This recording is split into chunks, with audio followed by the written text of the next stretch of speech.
welcome to my channel. My name is Tia, and as you can see from the title, I'm going to be talking about life after uni in this video. I just want to put like a little disclaimer out there, okay? This is my first ever YouTube video and I don't know how it's gonna go, but hopefully it goes well, so please take time with me, okay? Now, as I said, I'm going to be talking about life after uni and what it's been like, because girl,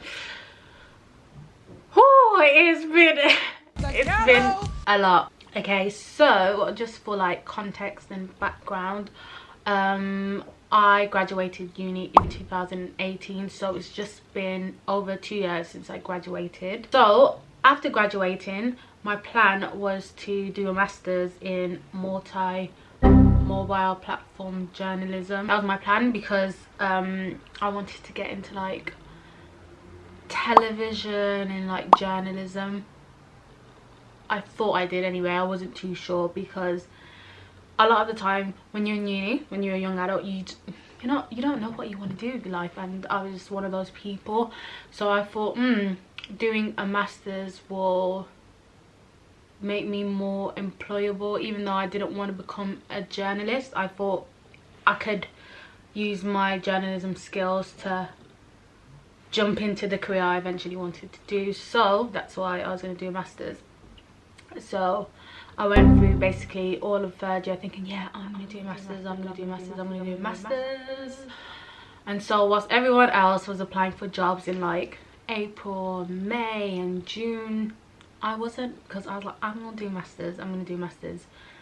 But I didn't end up doing the masters because my heart wasn't in it closer to the time. So once I'd graduated and everything, September was approaching and the masters was due to start, and I just felt so much anxiety because I knew I didn't want to do it. And I was also conflicted because it's like, but I haven't prepped for anything else, so I haven't job hunted, I haven't done this, I haven't done that. I've just like put all my eggs in one basket and thought, okay, I'm going to do this masters. So if I don't end up doing the masters in September, I'm going to have to like job hunt, and most people would have got their jobs by now, so I'll be behind everyone. So I was just, it was messy. I just didn't have like the right mindset when it came to doing the masters, and that was a big sign to me that okay, I shouldn't be doing this, because I thought to myself, you know what, smash my undergrad, get a first, which I did by the way, smash my undergrad, get a first, and then when it comes to the masters, I'll just scrap, but I'll manage to scrape anything I can get, whether it's a 2-2, 2-1. And of course, what kind of mentality is that? Like, that is not the mentality, the attitude you meant to have when you're going into post-grad. So for me, it was like, you know what, let's not do it. And I think I saw quite a few of my course mates, my friends, the people I studied with, getting jobs at like the BBC, on radio, Channel 4 and all that, and so it kind of inspired me to think, you know what, that's what I want to be doing. Don't want to be doing a master's, so I'm not going to do it. So I didn't end up doing it. Yeah, so by September, masters had already started. I didn't do it, I didn't enroll, I didn't join, or whatever you want to call it. So the next step for me was to look for a job, a graduate job. So I was job hunting from like, I don't know why, but I only really started job hunting in November, which is really strange. Actually, I do know why. So the reason why I started job hunting in November is because I was just wandering aimlessly in like end of October, September and October, because I thought, okay, there's this job advertisement that I've seen for a radio station. It sounds perfect. I want to apply to that. And I had my heart set on it, and yeah, I just put all my eggs in one basket basically. And so I was just waiting on hearing back from this radio station. Sorry, I keep looking down there. I was just waiting on hearing back from this radio station. So of course the months were rolling by and I was just not doing much with my life, you know. I was also working part-time though, a job that I had whilst I was in my last year of uni, so I was doing that, and that was a nice job, and that was distracting me because I worked a lot of hours there. Come November now, I've joined the radio station. But it turns out like what I thought would be paid didn't end up being paid, and it was a lot of volunteering and like giving my free time and stuff. And I just thought, ugh, it's gonna turn into something paid. So I ended up being at that radio station once a week for like a good 5 months. Yeah. Okay, so joined station, looking for jobs, but the type of jobs I was applying for, like, I was being very restrictive when it came to looking for jobs. I didn't feel like there was many jobs I could apply for. Like, when you're a graduate, when you're job hunting, you tend to apply for several jobs every single day. I wasn't doing that. I was just applying for the jobs that I thought I could do, which weren't many. And that led me to question, like, what skills do I have? Because I'd done so much work experience. Like, I'd done everything that you should do on paper. So I'd done work experience at Channel 4, ITV, BBC 3, blah blah blah. But I felt like I didn't have enough for what these jobs wanted. And this went on for a very long time. I was job hunting for a very long time. I think the average they say is about, I want to say it's like, I can't remember, 6 months or something like that. Guys, I job hunted for 12 months. Okay, no, that's a lie, that's a lie.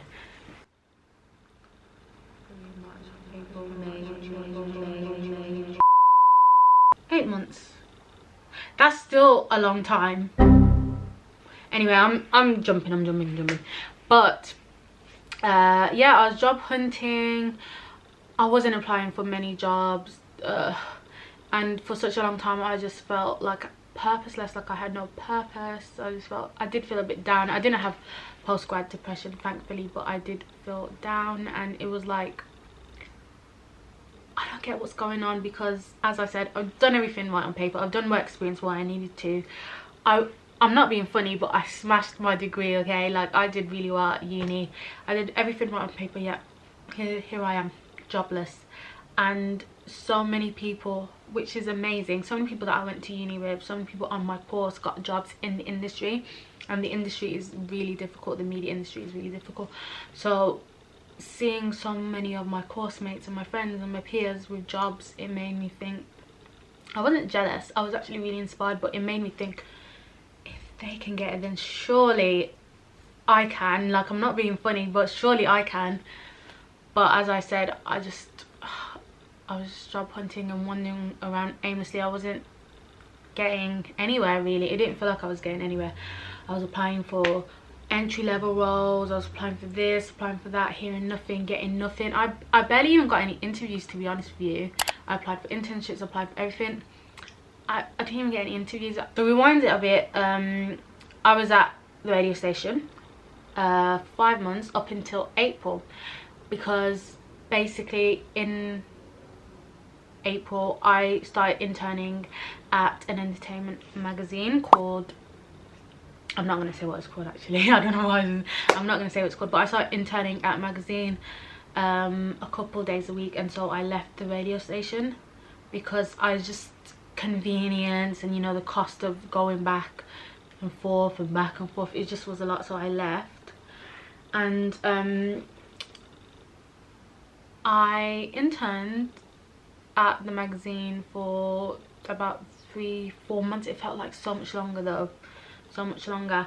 And the reason I started interning at that magazine actually was because I'd applied for quite a few jobs there. Like, I kept seeing the same role come up for that organization, and I would apply every single time. I probably applied about 3 times, and I would never get a response. I would never get a call back. I would never get anything. And then I just thought, oh, you know what, where I'm from, there's not that many magazines, so if I can't get a job there, I can at least do some work experience, some interning. The reason why I'm rolling my eyes is because I really didn't at the time want to do that, because I think, to be very honest with you, I felt a little bit entitled. I'd worked for free for about 3 years for free, as in not being paid. I'd done all the entry-level stuff. I'd been running, I'd been assistant, I'd been this, I'd been that, and so I was like, I've worked for free, I've done my dues, like what? I don't want to work for free anymore, I want to get paid. So I really tried to avoid doing any more work experience, which was a mistake. Now looking back on it, I should have done a lot more work experience, regardless of whether I thought I'd had enough. I should have done more work experience after uni, but as I said, something just made me approach the organisation and be like, you know what, I'm interested in interning indefinitely. Can I get involved? And they were like, yeah. They were impressed with my CV, they brought me on, and yeah, I started interning. I loved interning there. It was really more than anything I expected, bearing in mind I didn't expect much because I didn't want to go there. Desperation is what kind of pulled me to work at that organisation. But yeah, it was amazing. I mean, it wasn't perfect. There was a lot of like politics and just a lot of wahala over there, but interning there I learned so much. I think interning there was amazing for me because I realized what I wanted to do, and for that I'm so thankful. I'm so glad I did, because it made me realize what I was passionate about, and that is actually content creating and content creation. And I was tasked with a lot. There's a lot of things I had to do there, but I learned so much. I developed loads of skills that I didn't have before, and that is what led me to my next job. I didn't even have a first job, but it's what led me to my graduate job, sorry. Because when I was at interning at the magazine, I took on a lot of social media roles. I managed the social media channels. I also oversaw a team and helped them improve the company's social media. A content marketing and social media executive for a family business, let's put it that way. I wasn't even gonna apply for those type of roles, social media roles or any of those roles, but it got to a point where I just got absolutely desperate, and I was just applying for anything I had any bit of like relevant skills in. I was applying for anything and everything, and I applied for that job and I got it. And so after 3-4 months at the internship at the magazine, I left and I went on to my graduate job, which was like, yay. And you know what was really cool as well? I had an interview. Obviously I had to do like 2 tasks, an interview, another interview. It was a bit of a long process. It wasn't a long process, but I had to do a lot within the space of a few days, which was a bit like But yeah, the interesting thing about that job is that I got the "you're employed" call. I got the job a whole year to my graduation date. So I graduated on the 24th of July 2018. Yeah, and I got the job on the 24th of July 2019. So I was like, oh my god, yay. You see, this is what happens when you persevere. All this motivation talk, I was like, yeah, I got a job now. I persevered a whole year. Can you imagine? A whole year to graduation, and I got a job. And I just felt really proud of myself. I felt like, oh, because I listen to a lot of the motivational talks and stuff, and we talk about perseverance. I mean, they talk about perseverance and just like riding out like the bad times and keeping consistent. And I just felt like, wow, it's actually paid off. A whole 12 months, you know, that is a long time, and it's not common. Like by 12 months time, most people have at least a job. I got the job, and I did enjoy it. Liar. Yeah, I enjoyed it. Like I did say, what, because I was job hunting for so long and it was just a depressing procedure. It was just a depressing process. I said that once I get my graduate job, regardless of what it is, even if it's not related to what I want to do, I'm not going to complain. It's it's just my stepping stone. It's just going to help me get from A to B. And so I was quite positive about the job. I didn't dislike it. I didn't really have anything bad to say about it. So yeah, at my graduate job, yeah, got my job, you know, bought my wardrobe, was getting used to the 9-to-5 life, you know, doing all of that stuff. Finally, it felt amazing to finally have a job, because I'm not gonna lie guys, I was broke, as in I had no money. The first year, not even the first year, but the first few months after uni, I was cool, I was calm, because where I was working, it was 0 hours, but where I was working, they had a lot of hours and I had a lot to do. But then a few months later, it wasn't the case, and I was just broke. And on top of that, I'm creative, and I had all these passion projects and hobbies I wanted to do, but I couldn't even do that because I was broke. It was like a vicious cycle. It was like, okay, you know what, I don't have a graduate job, but the very least I could do is maybe start a YouTube channel, you know, start working on little creative things. But I couldn't even do that because I had no money. I even wanted to start a YouTube channel from ages ago, but I wanted to get a camera, I wanted to get a ring light, I wanted to get all these things, and I couldn't even do that. So it was like a vicious cycle, because it's like having a creative project and like creating content could actually lead me to getting a job or lead me to getting paid work, but I can't do that because I ain't getting paid. So it was irritating. So obviously this job was just like, yay, not only am I getting paid, not only do I have a graduate job, I can work on my hobbies and all my passions and my heart's desires. But the thing is,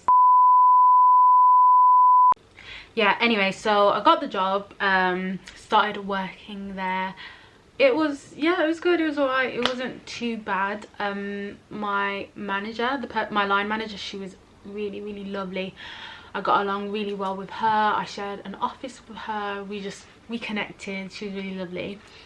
Come my second week, or my third week actually, the beginning of my third week, you know, I was starting to get into a routine, you know, getting used to my lunches, getting used to traveling to work, all of that stuff.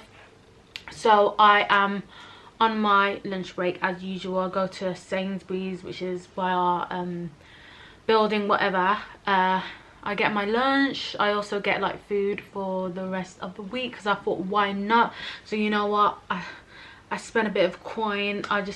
It's so strange, for some reason that day I just decided, you know what, let me buy loads and loads of snacks for like the rest of the week and the following week as well. And then I come back from my lunch break, have my lunch, whatever, and my manager, who's the lovely woman, tells me that one of the directors wants to meet with us and have a meeting. So we go straight into the meeting and sit down. It's just me, her, and one of the directors. The director is sitting opposite me, and and my manager is sitting to the left of me. I don't remember exactly what he said, because all I heard was, I'm afraid that we can't afford you. I actually turned to my manager, and I went, because I literally could not, I can't believe I did that. I literally could not believe what was happening. And obviously I couldn't believe what was happening because I'd only been at the organization for like 2-3 weeks. It's quite funny because I actually had a dream like on my third day of work that I got fired by the director who fired me. So it's almost like I was mentally prepared for it. It's really weird, but of course it didn't feel nice. It wasn't a nice experience. I mean, I remember thinking at the time, who is let go on their third week of work and they're not on probation? Like, it's just unheard of. Like, it was just like, oh, this would happen to me, wouldn't it? And as you can imagine, you know, a whole year of job hunting, motivation, yeah, perseverance, all of that, just to be let go after 3 weeks, 2 weeks on the job. And it wasn't even my fault. I walked out of that office and it was embarrassing. It was really embarrassing. I had to like pack all my food from Sainsbury's for the week. I had to empty out all my drawers and just pack all my stuff. I had to get like loads of bags. It was just, yeah, it was embarrassing. And then it was like I had just said hello and introduced myself for the first time to everyone in the building like a couple of weeks ago, and then to have to say goodbye is just, I don't want to do that. So I didn't even say goodbye. I just said goodbye to my lovely manager, and then I left. And yeah, that was the end of me working there. That was the end of my first graduate job. I remember I was on the bus home as well. It was a long bus journey, 1 hour. It was raining. It was just very typical, very film like. It was just raining. I had my head against the window. I wasn't upset, but I'm just an emotional person anyway, so I kind of felt like I wanted to tear up, but I wasn't really upset because I can deal with rejection. I'm quite good at dealing with rejection. So I was actually quite bitter about it actually, because I mean, it's in the past. I'm not going to rant about it, but as you can imagine, I would be bitter about it, because what do you mean you can't afford me? Do you not plan out what you can and what you can't afford in advance? Obviously life is unpredictable, things happen, blah blah blah blah, but what kind of excuse is that? You can't afford me.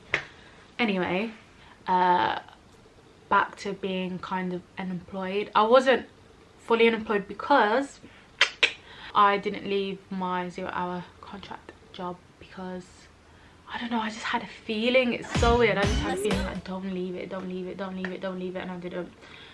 And so luckily I had that job to go back to, but the hours were reduced drastically because they'd employed like a lot more people. There were some days some weeks I wouldn't work at all. So I was very broke. I was struggling a lot. So yeah, it was another 4 months of applying for jobs. And then again, it's weird, I got desperate, and then I just thought, you know what, let me apply for anything and everything. And then I got a response from this media organization, and it was to say that they really liked my CV and they wanted to call me in for an interview. And I was like, oh my god, because I remember opening and thinking, oh, here we go again, another rejection. Reading the job description, I remember applying for it and thinking, I'm not gonna get this job at all. I don't feel like I'm really qualified. I'm probably not what they're looking for. Came into the interview, did my stuff, not being funny, but yeah, it was a good interview. It went really well, and then they told me that I got the job, which was amazing. I was so happy because this literally aligned perfectly with what I wanted to do. It seemed like almost perfect in every way, you know. It was close. It was 10 minutes on the bus or 10 minutes in the car from my house. Almost everyone was young there, and also someone I went to uni with, like one of my uni friends worked there as well, so that was really nice. Yeah, it was really good. Yeah, so I got that job, started working there in like the first week of December. The hours were quite long, to be honest, so I had to get used to that, but I did really enjoy the job. I enjoyed working there. I say enjoyed because put on furlough. Well, I was put on furlough in April because, you know, all this coronavirus pandemic stuff is just, oh, it's just, you know, it's just doing madness. So I was put on furlough, and I'm not on furlough anymore, which is, yeah. And the reason I'm not on furlough is because I don't have a job anymore, because unfortunately they had to let me go. I don't know if this was like the ending you were expecting, but I'm gonna be real because I'm a real person, and it is a life. I think my whole experience with the first organization really kind of not prepared me, but I was really kind of down about that. So when it came to this whole situation happening, I was a lot more understanding. I don't even know if that's what I want to say, but I dealt with it. I dealt with the first one pretty good, to be honest, as well, but I was okay with it because it's unfortunate. As much as I loved the job, it was nice, my colleagues were really lovely, I enjoyed what I was doing. I've learned that life is just so unpredictable, and you know, if it's my, you know, portion to lose 2 jobs, then so be it. Like, it is what it is. But also we are in the middle of a global pandemic, and you know, people are losing their lives, like people are losing a lot. So I can't really complain, do you know what I mean? Like, the most important thing is we stay safe. Yeah, as you can see, I'm just I'm calm about it, to be honest. And yeah, that's just been life after uni for me. It hasn't been like amazing. I haven't done all these amazing things, if that's what you're expecting. It's been a bit messy, but life is messy, and I've learned a lot, which hopefully I'll talk about in some other videos. I hopefully have a lot of videos coming with some of my friends. It'll be all about like early adulting and careers and all that, so make sure you subscribe if you want to see more of that. Bye.